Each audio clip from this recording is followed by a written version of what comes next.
Well, you all ready to get out of here with our jam of the day? Oh, I'm so ready to jam, Oh, boy. dude. Well, we went Christian yesterday.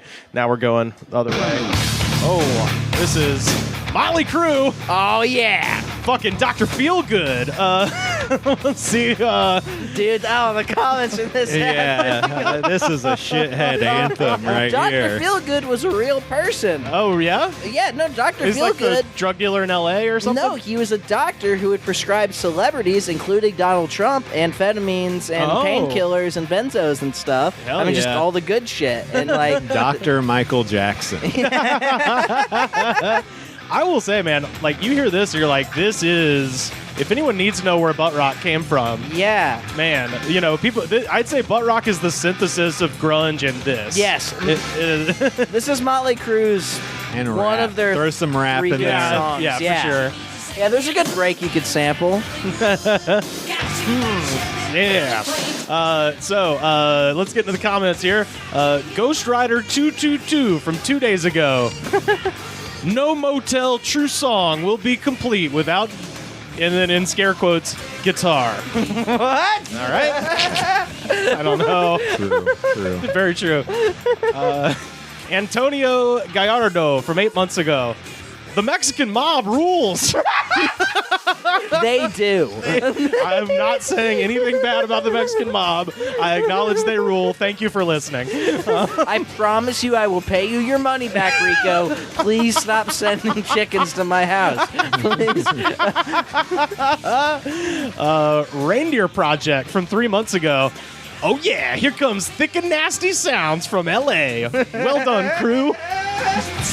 Thanks, Reindeer. I like to think that he thinks that they're reading the Dude, comments. that's one of my favorite things about these. People always think that.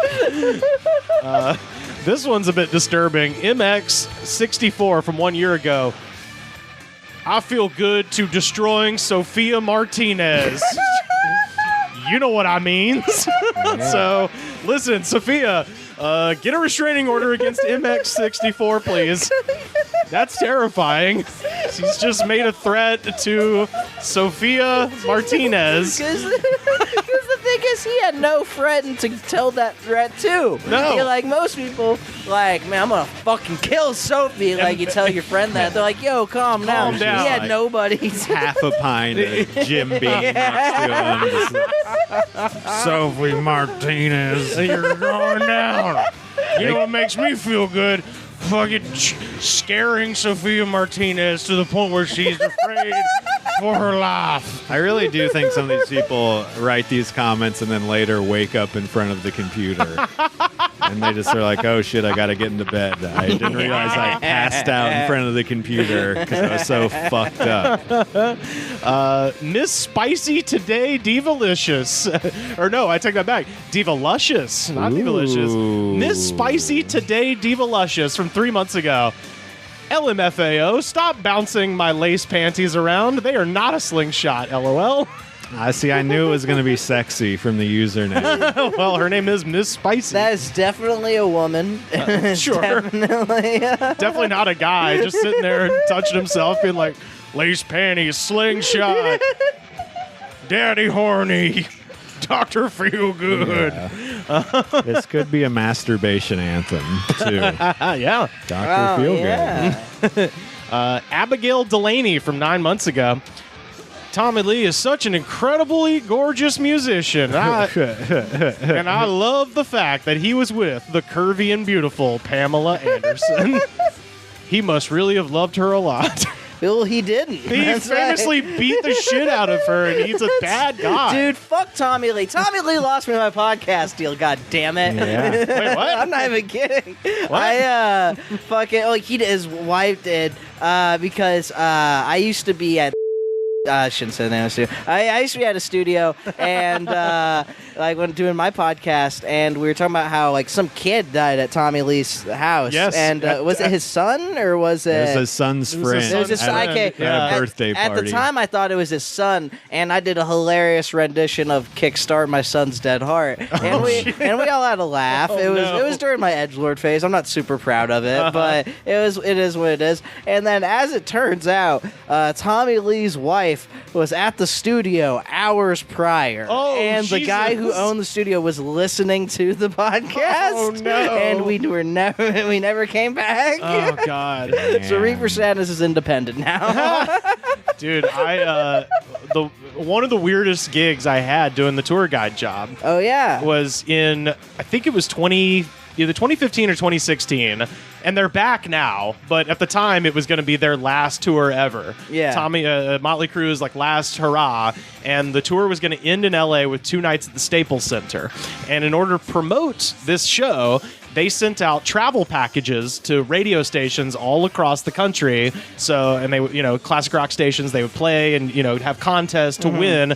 And if you won, the thing you won was a trip to LA, night in a hotel, stay for the hotel, Yeah. backstage passes for both shows, a party at the Whiskey A Go-Go, and a tour of Mötley Crüe's Los Angeles. And guess who got to give that tour? Dude, what was Mötley Crüe's Yeah, what Los is that? Angeles? So they had 2 buses. I think there were like 40. There were like 40 people, right? So we were on. Picked them all up heroin. Yeah, they killed them all and revived them. No, we picked them up at the Andaz Hotel right next to the Comedy Store in these 2 buses, and we were supposed to basically just do a big loop because we were on like a big charter bus. So you can't go see their fucking house. Like you got to like stay on the major streets, right? He should have known. Like this is his address. Yeah. Well- Also, why would you want to do that? That's the job, man. Is going to see celebrity homes, I man. guess. Yeah. Oof. Well, no, I eventually did go to all of their houses, but I'll get to that. So we're with just this big group, and there were 2 women who were in their 50s who were just actively doing cocaine on the bus at like 11 in the morning while I'm talking. Yeah, like it's the Mötley Crüe, but they're trying so hard to live out the 80s. dude, Like, and they were it's just doing key bumps like while, and so I'm like, if you look to the left, this is Cherokee Studios where Mötley Crüe, recorded their famous album Theater of Pain, and it's just like they're just like honking off the fucking keys in the back. And then there was a guy who kept saying the whole time, he kept going, hey, because I'd be like, oh, if you look over to the left, this is where blah, blah, blah happened. Yeah. And the guy would be like, oh, where's the fucking bar? And that guy got more laughs off of saying, where's the fucking bar, than I've ever gotten in a set in my life. Like, they laughed every time he said it. Dude, some people have it, some people don't. I know, yeah. God, I felt so bad. Where's the bar? Everybody laughing. It's just like, yeah, we all fucking hate this. Let us get fucked up Dude, now. it's the great.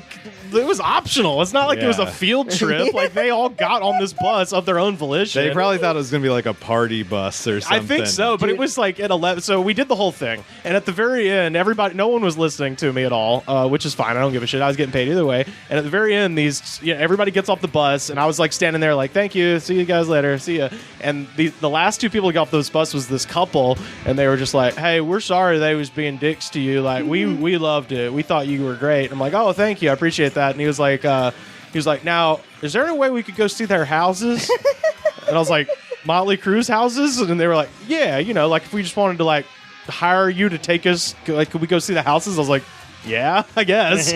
if you know where the addresses are, I'll fucking drive you there. So he then booked a separate tour the next How do day. you find the addresses of, Google, baby. only Tommy Lee and Nikki Sixx are the only people who anyone knows from fucking Mötley Oh, Crüe. they know Vince Neil. They know Mick Mars. What are you talking about? I didn't. Like, if you were alive in the '80s, you might have known all members of the Mötley Crüe.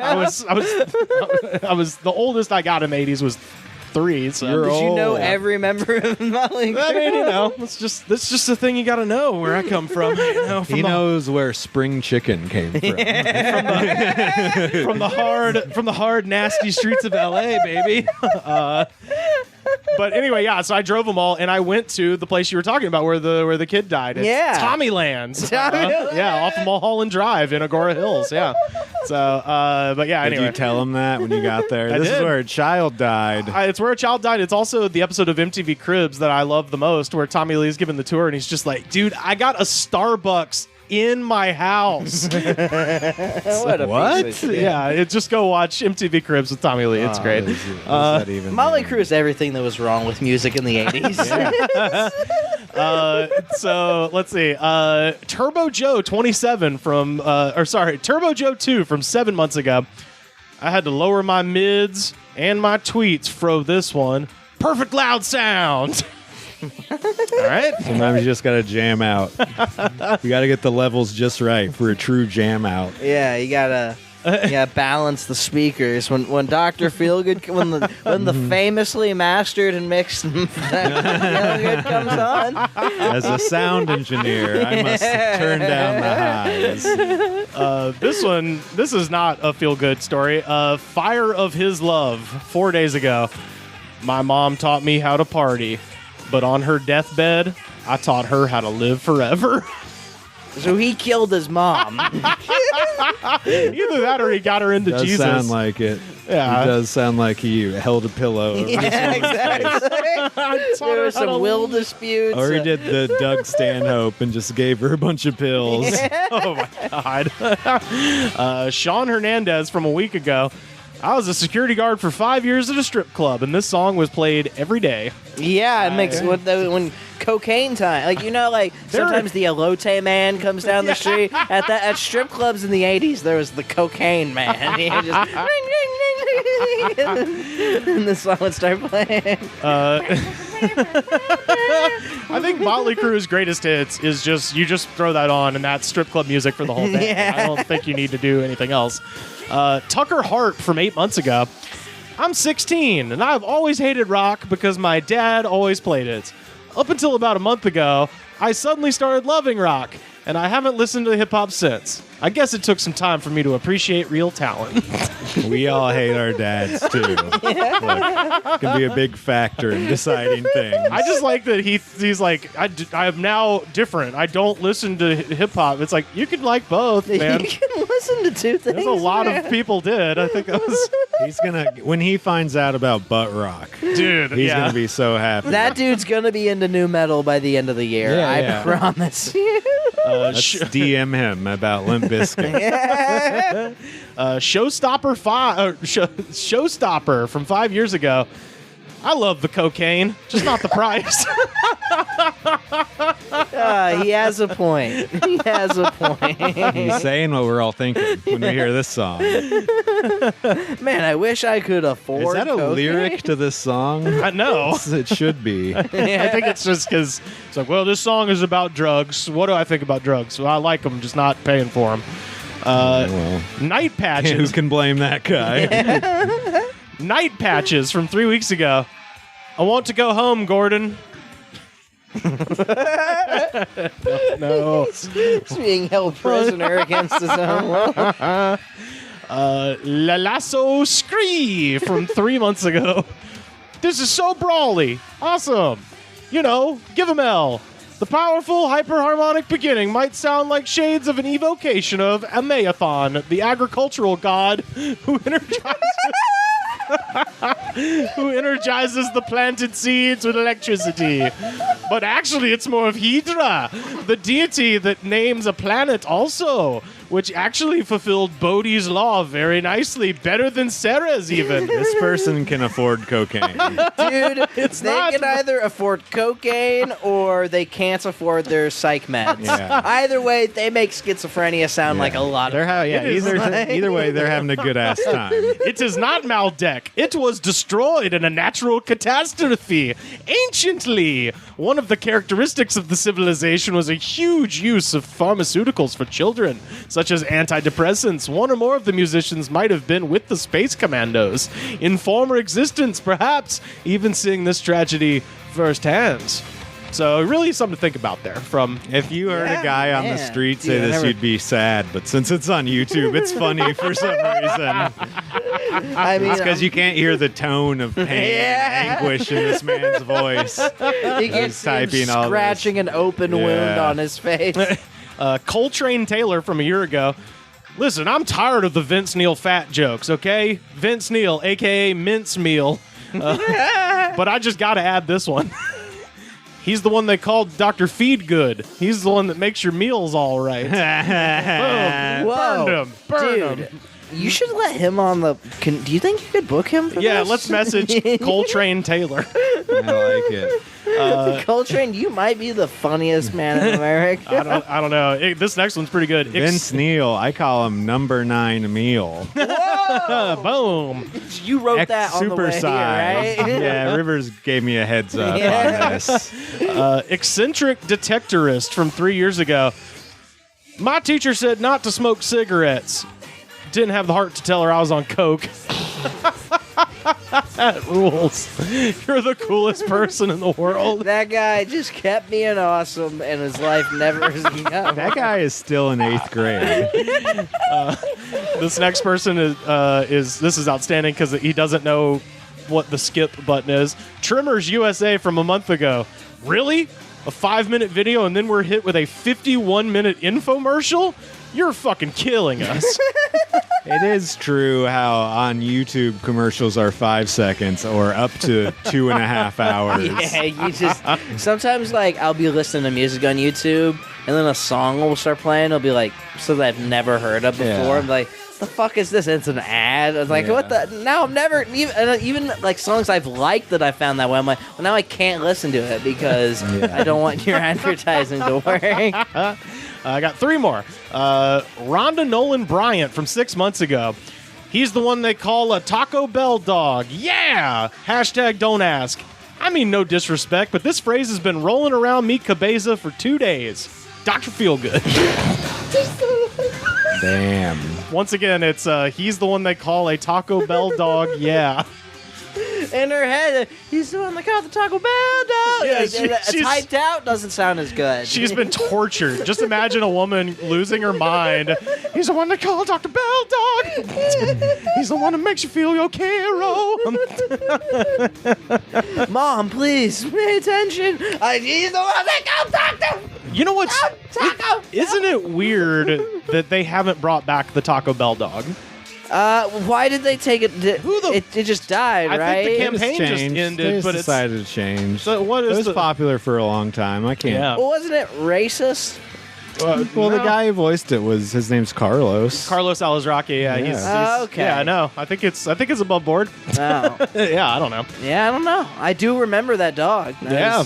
What did it say? Yo quiero Taco Bell. Oh yeah. Yeah. For some, I just got it confused with fucking Little Caesar. It's like, did it say Taco Taco? Yeah, you remember the dog? Just- Unfortunately, Yo quiero Taco Bell is the most Spanish most people in this country know. Is that. And finally, VN from 10 months ago. I was with Vince Neil in 1993. Back then, His prime. he was so gorgeous, and we were together for a while. And I have to say that Vince treated me like I was the only woman important to him. He's the sweetest, most generous, and thoughtful guy I've ever been with. Of course, he was into the long hair and boobs, which I was lucky to have. I don't regret my time with him. You're always in my heart, Vince. So that Again, means he did cocaine with her one night. thinks that he's gonna read this. Yeah, dude. She was 14 and was hanging out with him backstage. Yeah. I was Vince's bounce back from Claudia Schiffer. And this was 93. Mötley Crüe crashed in like 87. That's true. That's Keep true. in mind. Nirvana had been out for like 2 years at that point. That's great. I really just picked that one for the awesome phrase. He was into the long hair and the boobs, which I was lucky to have. Dude, he's got a weird taste. Yeah, what crazy thing to be into. Anyway, that is our jam of the day. That is Dr. Feelgood by goddamn Mötley Crüe.